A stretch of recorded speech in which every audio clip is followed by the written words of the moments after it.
श्री गुरु सत्ताय नमः। सभी को प्रणाम। शबरी भील जनजाति में जन्मी एक महिला थी। जब वे युवती थीं तो उनके माता पिता उनके विवाह के अवसर पर भोज देने के लिए वहां की परंपरा अनुसार बड़ी संख्या में पशुओं को वध करने के लिए लाए। उस गांव में न जाने कितनी शादियों में पशुओं का वध होता रहा होगा, पर किसी भी युवती ने कभी भी इसका प्रतिकार नहीं किया था। वध के लिए लाए गए निरीह पशुओं को देखकर शबरी की आंखें भर आईं, हृदय द्रवित हो उठा। उनके मन में भारी ग्लानि और पीड़ा हुई। भक्तिमती भोली भाली शबरी सोचने लगी कि भला ये कैसा विवाह है जिसमें इतने सारे पशुओं का वध होगा।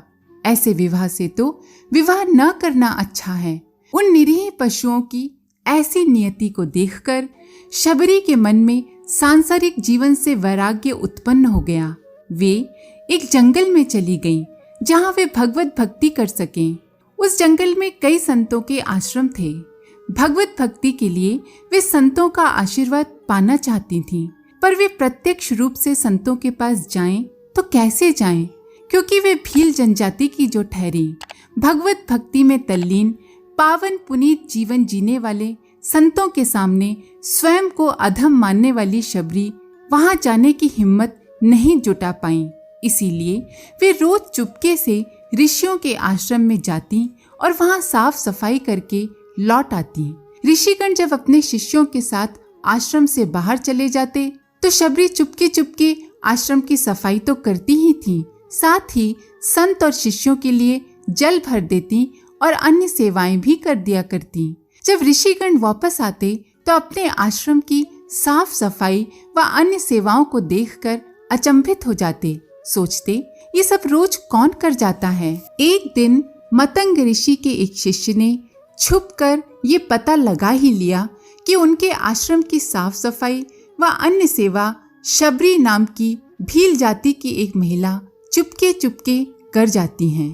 करुणा की प्रतिमूर्ति मतंग ऋषि ने शबरी की निश्चलता, निष्कपटता, समर्पण व भक्ति को देखकर उन्हें आश्रम के पास ही कुटिया में रहकर भगवत भक्ति करने की आज्ञा प्रदान कर दी।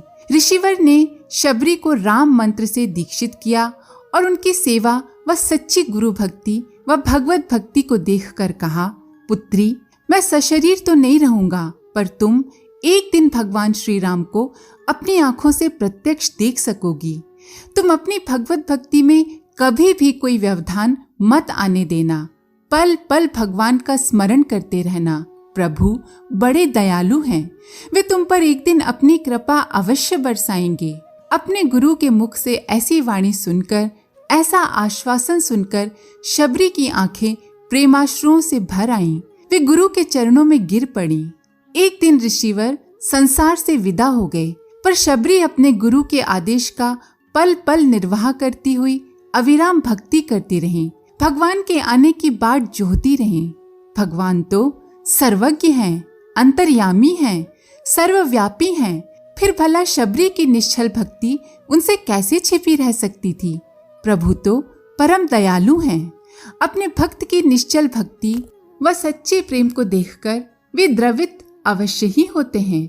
भक्त पर अपनी कृपा अवश्य ही बरसाते हैं। शबरी रोज जंगल से बेर लाया करती, उन्हें चखा करती और जो बेर मीठे होते उन्हें अलग अपने प्रभु को खिलाने को रख लेती थीं।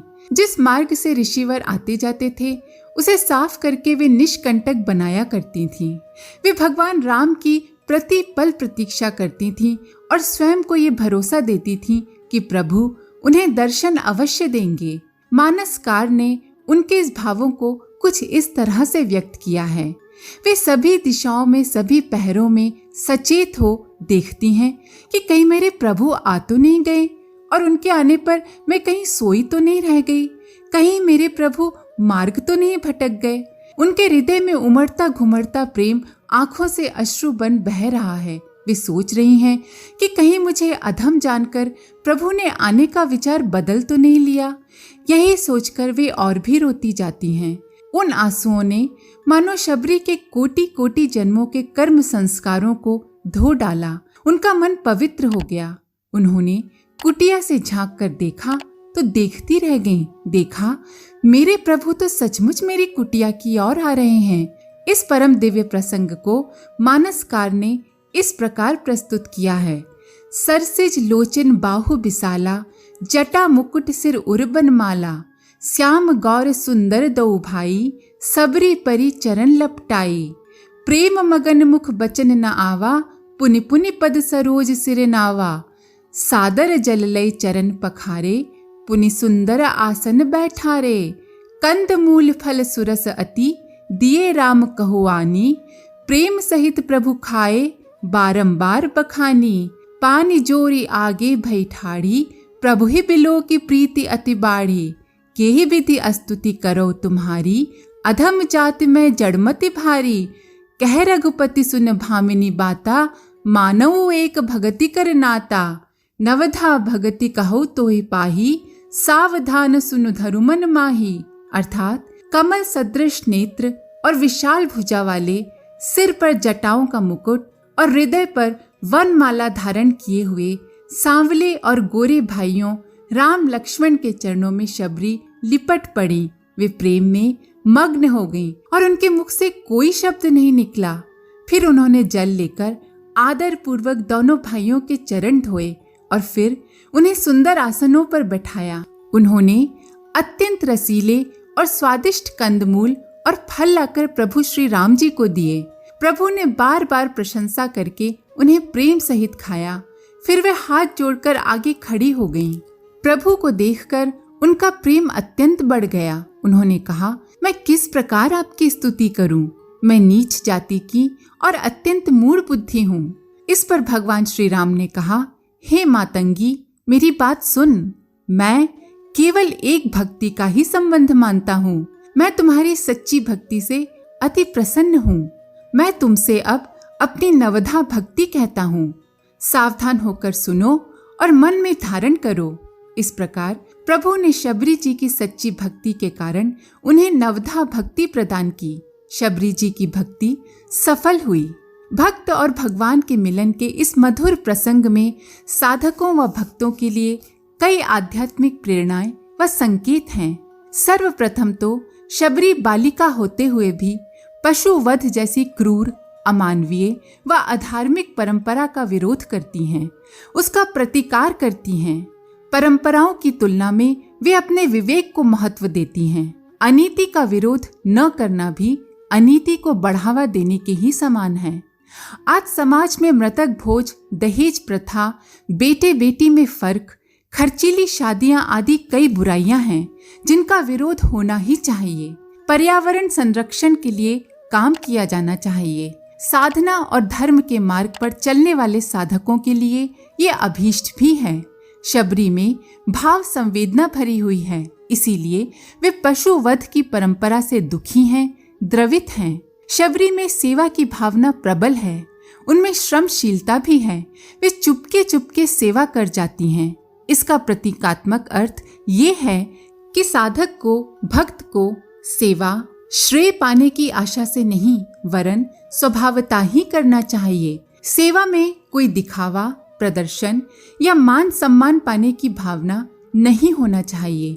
सेवा दिखावे के लिए नहीं करना चाहिए। इसके साथ ही हमारे लिए ये भी प्रेरणा है कि हम जहाँ भी रहें वहाँ साफ सफाई, स्वच्छता, पवित्रता का वातावरण बनाए रखें। सेवा में अहंकार की भावना नहीं होनी चाहिए। अपने घर पर या गुरु आश्रमों में या समाज में हमें निश्चल, निष्कपट भाव से सेवा करनी ही चाहिए, जैसा कि शबरी ने किया। सेवा हमारे लिए सौभाग्य का द्वार खोल देती है। सेवा के कारण ही शबरी के जीवन में सौभाग्य का द्वार खुला। उनकी सेवा भक्ति से प्रभावित होकर ही मतंग ऋषि ने उन्हें अपनी शिष्या बनाया एवं उसी सेवा भक्ति ने उन्हें भगवान के दर्शन कराए। शबरी ने शिष्या बनने की अपनी पात्रता को साबित किया। शबरी को अपने गुरु के वचनों पर अटूट विश्वास है। यदि गुरु ने कहा है कि आने वाले समय में ऐसा होगा तो होगा ही, इसमें संदेह की रत्ती भर भी गुंजाइश नहीं थी उन्हें। यदि उन्होंने कहा है कि अविराम भक्ति करने पर एक दिन भगवान आएंगे तो अवश्य ही आएंगे, ऐसा ही उन्होंने सोच रखा था। हमें भी ऐसा ही सोचना चाहिए। यदि हमारे गुरु आचार्य श्री राम शर्मा जी ने कहा है कि युग परिवर्तन होना अवश्यम भावी है, तो ऐसा होगा ही। शबरी ने अपने गुरु के वचनों का अक्षरशः पालन किया और उसी के बल पर वे प्रभु की असीम कृपा प्राप्त कर सकीं और प्रभु के दर्शन कर सकीं। जिस मार्ग से प्रभु के आने की संभावना थी, उस मार्ग को शबरी ने अपने आंचल से बुहार कर निष्कंटक बनाया। इसका अर्थ ये है कि हमें भी दूसरों के मार्ग को निष्कंटक बनाना चाहिए, उस पर कांटे नहीं बिछाना चाहिए। इससे स्वयं का जीवन भी निष्कंटक हो जाता है। ये एक अत्यंत महत्वपूर्ण प्रेरणा हमें शबरी के जीवन से मिलती है। शबरी प्रभु के लिए मीठे बेर रखती हैं। इसका अर्थ यही है कि हमारे हर कर्म इतने मधुर हों, दिव्य हों, जिससे कि हम उन्हें प्रभु को समर्पित कर सकें। प्रभु को अपवित्र, अमधुर कर्म, अपवित्र चिंतन, चरित्र और व्यवहार प्रिय नहीं है। न ही ऐसे कर्म प्रभु को अर्पित किए जा सकते हैं। इसका दूसरा पहलू ये भी है कि प्रभु भक्त की प्रेम भावना पर ही रीझते हैं। प्रभु को हम प्रेम भावना से अपने अंतःकरण में प्रकट कर सकते हैं। प्रभु प्रेम के भूखे हैं, पदार्थ के नहीं। वे भक्त की प्रेम भावना को देखते हैं। इसलिए प्रभु ने झूठे बेरों को नहीं, बल्कि शबरी की प्रेम भावना को देखा। उनके द्वारा अर्पित सामग्री को नहीं, पदार्थ को नहीं, बल्कि उनके निश्चल निष्कपट मन को देखा, प्रेम को देखा। शबरी हमेशा जागरूक रहा करती थीं और वे हर पल ईश्वर के प्रति सचेतन थीं। उन्होंने कभी भी उस अवस्था को नहीं त्यागा। इसी तरह हम भी संसार में रहते हुए जो भी कर्म करें, उन्हें सदा ईश्वर के प्रति सचेतन होते हुए ही करें। शबरी को गुरु के द्वारा दिए गए मंत्र पर पूर्ण विश्वास था। वे उसे नित्य श्रद्धा भाव से जपा करती थीं। वे किसी दूसरे मंत्र की, दूसरे गुरु की या किसी अन्य रास्ते की तलाश में नहीं भटकी। उन्हें मालूम था कि उनके गुरु ब्रह्म ज्ञानी हैं। हमें भी अपने गुरु के हर वाक्य को ब्रह्म वाक्य मानना चाहिए। हमारे द्वारा सदा गुरु की आज्ञा का पालन होना ही चाहिए। गुरु की आज्ञा को साक्षात नारायण की आज्ञा समझनी चाहिए। गुरु एवं आराध्य के प्रति गहरी श्रद्धा निष्ठा होना चाहिए, क्योंकि जो श्रद्धा हर दूसरे दिन गिरगिट की तरह रंग बदलती हो, वो श्रद्धा कतई नहीं हो सकती। वो श्रद्धा या श्रद्धालु होने का भ्रम मात्र है, प्रपंच मात्र है। ऐसी श्रद्धा तो अश्रद्धा से भी गई गुजरी है। जो श्रद्धा विपरीत से विपरीत, प्रतिकूल से प्रतिकूल और कठिन से कठिन परिस्थितियों में भी अविचल बनी रहे, वही सच्ची श्रद्धा है। दूसरी महत्वपूर्ण बात यह है कि शबरी की तरह हर सच्चे साधक को पूरी श्रद्धा, निष्ठा व ईमानदारी से अपने अंतःकरण व मन की मलिनता पर झाड़ू लगाते हुए उसे सदा पवित्र व निर्मल बनाए रखना चाहिए। साथ ही अपनी साधना में नियमितता व निरंतरता बनी रहनी चाहिए। तभी हम शबरी की भांति अपने लक्ष्य को प्राप्त करने में सफल हो सकते हैं। शबरी की भांति हमें जीवन व्यवहार में हमेशा ईश्वर की सर्वज्ञता, सर्वव्यापकता का भान होना चाहिए, जिससे कि हम सर्वत्र ईश्वर की उपस्थिति की अनुभूति करते हुए हमेशा शुभ कर्म, पुण्य कर्म करते रहें और पाप कर्म, बुरे कर्म, अशुभ कर्म करने से बचे रहें। यदि हम ऐसा कर सके तो साधना में सफलता सुनिश्चित है और प्रभु की कृपा प्राप्त होना अवश्यम भावी है। आज के लिए इतना ही। आप सभी का धन्यवाद। ओम शांति। हमारे YouTube चैनल को सब्सक्राइब करें और बेल आइकन को दबाकर ऑल पर क्लिक करें ताकि नोटिफिकेशंस आपको मिलती रहें।